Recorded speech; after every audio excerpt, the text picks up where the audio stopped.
Assalamualaikum warahmatullahi wabarakatuh. Bagaimana kabarnya anak-anakku sekalian? Semoga dalam keadaan sehat walafiat dan tetap semangat untuk belajar. Kembali lagi bersama dengan saya Ibu Dewi, pengampu mata kuliah konsep dasar Sains MI. Nah, baik anak-anak, pada kesempatan kali ini kita akan melanjutkan materi yang sebelumnya ya. Kita hari ini akan membahas tentang energi dan perubahannya. Adapun materi yang akan kita bahas adalah yang pertama yaitu sumber-sumber energi, yang kedua itu perubahan bentuk energi, yang ketiga energi alternatif, dan yang keempat cara menghemat energi. Oke, langsung saja kita akan membahas materinya ya. Anak-anak pernah sebelumnya mendengar apa itu energi? Nah, jadi energi adalah kemampuan untuk melakukan usaha. Kita bisa contohkan energi yang ada di sekitar kita adalah energi cahaya, berasal dari matahari. Kemudian ada energi panas, ada energi gerak, dan ada energi bunyi. Nah, energi itu tidak dapat dilihat tetapi bisa dirasakan. Energi tidak dapat dimusnahkan tetapi dapat berubah dari suatu bentuk ke bentuk lainnya. Energi berasal dari sumber energi. Apa yang dimaksud dengan sumber energi? Ada yang tahu? Berikut akan kita bahas ya. Jadi sumber energi merupakan segala sesuatu yang ada di sekitar kita yang menghasilkan energi. Kemudian kita akan membahas tentang sumber-sumber energi dan juga jenis-jenisnya. Nah, anak-anak, perlu kalian ketahui bahwa sumber energi itu berdasarkan jenisnya dapat dibedakan menjadi dua, yaitu sumber energi yang dapat diperbaharui dan sumber energi yang tidak dapat diperbarui. Yang disebut sumber energi yang dapat diperbarui adalah sumber energi yang selalu tersedia di alam, sedangkan sumber energi yang tidak dapat diperbarui adalah sumber energi yang keberadaannya terbatas di alam. Seperti itu perbedaan dari sumber energi yang dapat diperbarui dan sumber energi yang tidak dapat diperbarui. Oke, selanjutnya kita akan membahas tentang sumber-sumber energi yang dapat diperbarui. Nah, sumber energi yang dapat diperbarui seperti yang Bu Dewi paparkan tadi, sumber energi yang tersedia di alam, dan sumber energi ini dapat kita gunakan terus-menerus. Nah, adapun contoh dari sumber energi yang dapat diperbarui adalah yang pertama yaitu matahari, di mana matahari merupakan sumber energi cahaya dan energi panas. Matahari merupakan energi utama dan terbesar bagi bumi. Kemudian, contoh sumber energi yang dapat diperbarui kedua adalah air. Air merupakan sumber kehidupan bagi makhluk hidup. Dan contoh sumber energi yang dapat diperbarui ketiga adalah angin. Angin adalah salah satu sumber pembangkit listrik, yaitu PLTB, yang artinya pembangkit listrik tenaga bayu. Kemudian kita akan membahas tentang sumber energi yang tidak dapat diperbarui dan juga contoh-contohnya. Nah, anak-anak, seperti yang sudah Ibu Dewi sampaikan tadi, bahwa sumber energi yang tidak dapat diperbarui merupakan sumber energi yang keberadaannya terbatas di alam. Dan jika digunakan secara terus-menerus, sumber daya ini suatu saat akan cepat habis. Berikut ini adalah sumber daya alam yang tidak dapat diperbarui. Adapun contohnya adalah yang pertama, bahan bakar fosil, di mana bahan bakar fosil berasal dari sisa-sisa tubuh makhluk hidup yang terkubur dari dalam perut bumi selama jutaan tahun. Adapun contohnya adalah batu bara, minyak bumi, dan gas alam. Itulah contoh dari sumber energi yang tidak dapat diperbarui. Di sini akan Bu Dewi jelaskan tentang perubahan bentuk energi. Nah, sebelumnya anak-anak sudah mengetahui ya berbagai macam energi serta sumber energinya. Nah, mengenai contohnya perubahan energi, Bu Dewi akan membahas contoh-contoh perubahan energi. Yang pertama itu energi listrik menjadi energi cahaya. Siapa tahu contohnya? Iya, contohnya lampu. Lampu yang semula tidak menyala, jika diberikan aliran listrik, maka nantinya lampu akan menyala. Inilah contoh dari energi listrik menjadi energi cahaya. Selanjutnya yang nomor 2, yaitu energi listrik menjadi energi panas. Ada yang tahu contohnya? Iya, setrika. Setrika yang awalnya tidak panas, jika diberikan listrik akan berubah menjadi panas. Contohnya yang lain ada yang tahu? Ya, oven. Oven yang tadinya didiamkan itu dingin, tapi ketika diberikan aliran listrik juga akan berubah menjadi panas.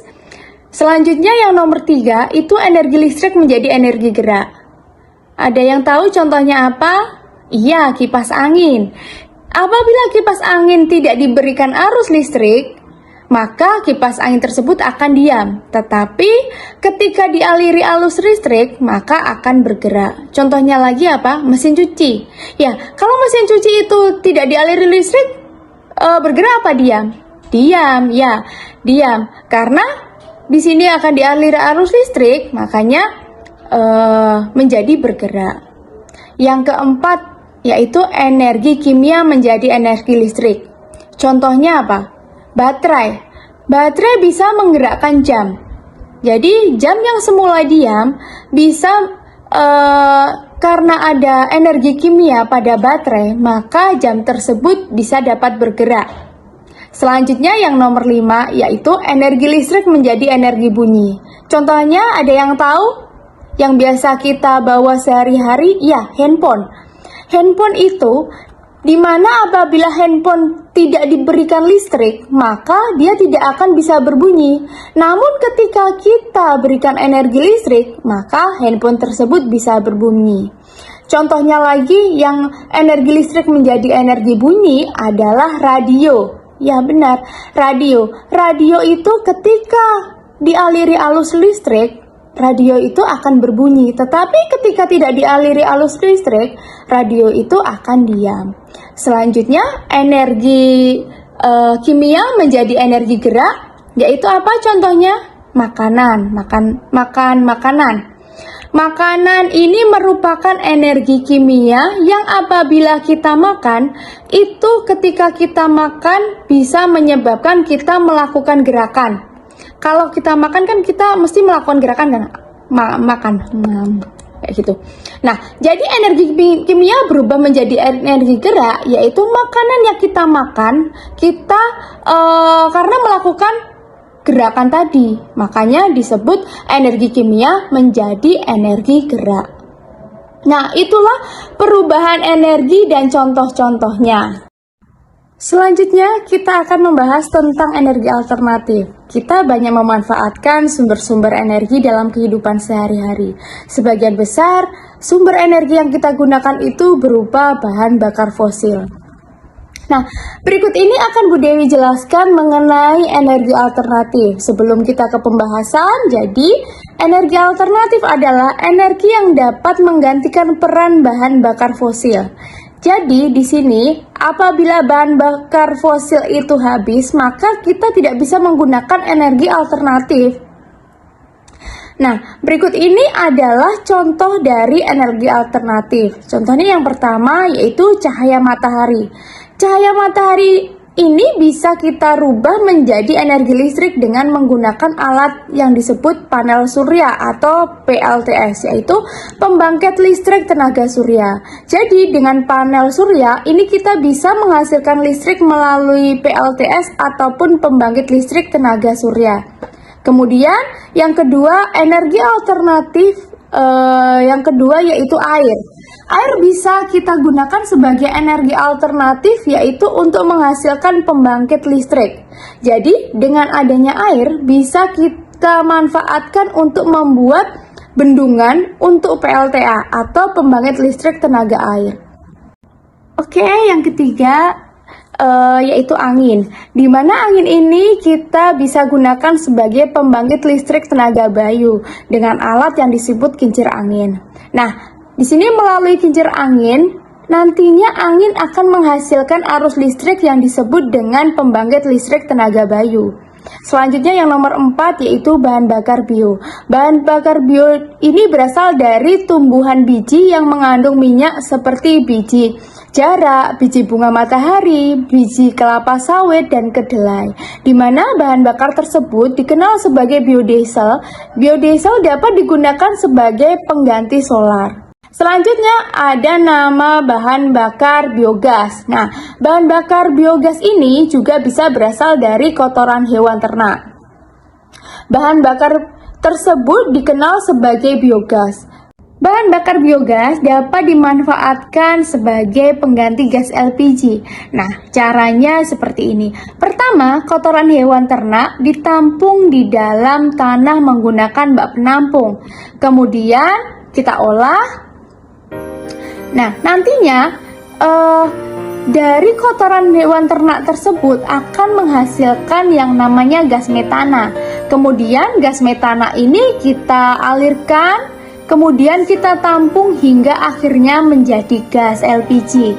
Nah, nantinya gas LPG tersebut bisa kita gunakan untuk memasak. Selanjutnya kita akan membahas tentang bagaimana cara menghemat energi. Nah, anak-anak, sebagian besar energi yang kita gunakan itu berasal dari sumber energi yang tidak dapat diperbaharui, yaitu berupa bahan bakar fosil. Nah, kalau kita gunakan terus-menerus, maka bahan bakar fosil tersebut akan habis. Oleh karena itu, kita harus menghemat penggunaannya. Nah, berikut akan Bu Dewi jelaskan bagaimana cara menghemat energi. Adapun cara untuk menghemat energi yaitu yang pertama, menggunakan alat elektronik seperlunya. Kemudian mematikan alat elektronik yang sudah tidak digunakan dan menggunakan lampu hemat energi. Maksudnya di sini ketika kita sudah tidak menggunakan alat elektronik, jangan lupa mematikan dan mencabut kabelnya.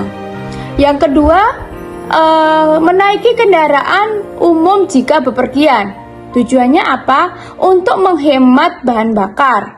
Jika menempuh jarak yang dekat, kita bisa berjalan kaki atau menaiki sepeda. Yang ketiga, membuat bak penampung air. Dengan membuat bak penampung air itu bisa menghemat listrik. Triknya menggunakan pompa air. Jadi kita bisa menghemat penggunaan air. Yang keempat itu menjaga kebersihan lingkungan. Demikian anak-anak yang bisa Bu Dewi jelaskan. Semoga yang Bu Dewi jelaskan ini bisa dipahami dan bisa bermanfaat. Nah, apabila ada pertanyaan bisa kalian tanyakan pada kolom komentar ya. Terima kasih. Kurang lebihnya Bu Dewi mohon maaf. Billahi taufiq wal hidayah. Wassalamualaikum warahmatullahi wabarakatuh.